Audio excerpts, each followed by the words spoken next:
Well, say goodbye to 500 years of history in Denmark, who've decided to change their royal coat of arms as a giant middle finger to Donald Trump and replace what had been on the coat of arms with a giant symbol of Greenland that had never been there in over 500 years.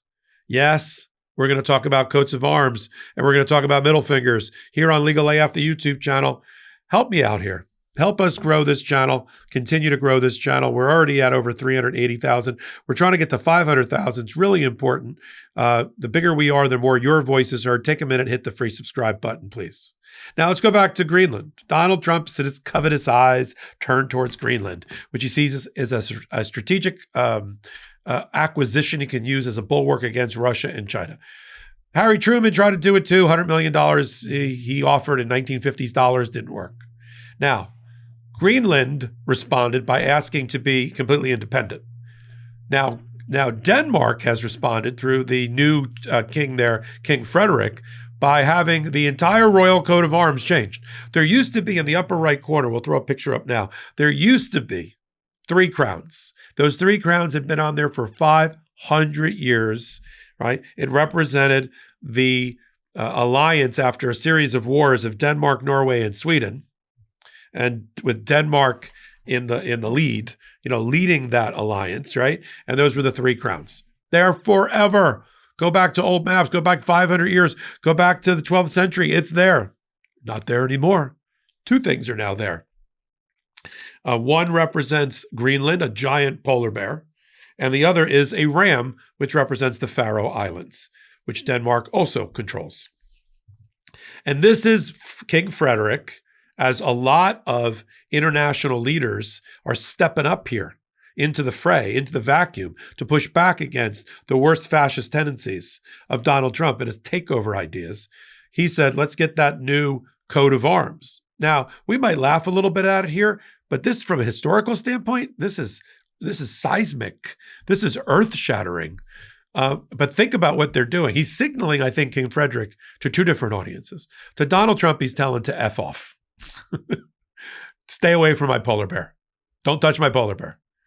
And to the Prime Minister and the people of Greenland, 56,000 that are under the protectorate of Denmark, part of their social safety net and social welfare system, and their Prime Minister, Mut Egid, I'm sure I mispronounced it, he's saying, you're not going to be independent. Now, they do have the right to be independent. So I guess it's, in a way, it's a method to curry favor with the Greenlanders, to make them understand how important they are to Denmark, so important that they just changed the royal coat of arms, which they use as a seal on all official documents. So I understand that. I don't think it was a militaristic response by King Frederick to try to browbeat the Greenlanders and the Prime Minister there. To Donald Trump, it's a big, giant middle finger. It's stay away from my polar bear. Okay? Don't eat my polar bear. And this is gonna die. First of all, Donald Trump, it would be trillions of dollars. You think the $3 trillion stimulus package to restart the economic engine of the United States after Donald Trump killed it during COVID, you think that was a lot of money? It would be trillions of dollars to acquire that land mass. It's huge. It's not Canada huge, but it's huge. And the 56,000 people to come along with it, what are you going to do with them? They're used to a social safety net that's one of the finest around, arguably in Denmark. But most people get 70% of their revenue or income from the welfare state. Is that what we're going to do when we take over Greenland and we offer that to them? And they have the right to be autonomous and have their own sovereignty in a 2017 law that they passed. And that has to, so if you're not going to, if you can't negotiate with Greenland and Denmark and pay them some ungodly sum of money to attach them to Alaska, apparently, then you have to take it by force. That's what we're going to do. The American military is going to use force to overtake Greenland. I don't think so. But I think it's remarkable that Donald Trump got, just like Putin was able to convince Finland and Norway to join NATO, which they were committed to not ever doing. Donald Trump was able to change 500 years of global history and get an entire coat of arms changed with the addition of the polar bear and the ram by Denmark. These things are important. I mean, I'm making them a little bit jocular here, but these things are important because how Donald Trump and the American global economy interacts with the rest of the world is really important. How the rest of the world reacts to it, both in a number of different ways. Are our allies going to share intelligence with a U.S. intelligence community headed by Tulsi Gabbard? I would posit no. Are they going to be so willing to join us as a coalition of the willing in wars in the future, as they were under Bush and Obama and Clinton? The answer to that is, I believe, no. Are they going to retaliate against the American economy if there's a trade war or a tariffs war? Yes.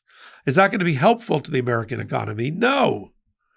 And what are they going to do when we try to violate the sovereignty of one of our democratic allies? How are they going to respond? What is the response going to be?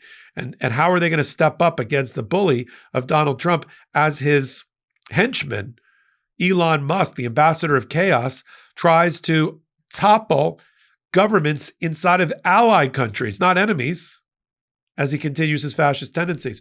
We'll follow it all right here on Legal AF, the YouTube channel. Free subscribe to that.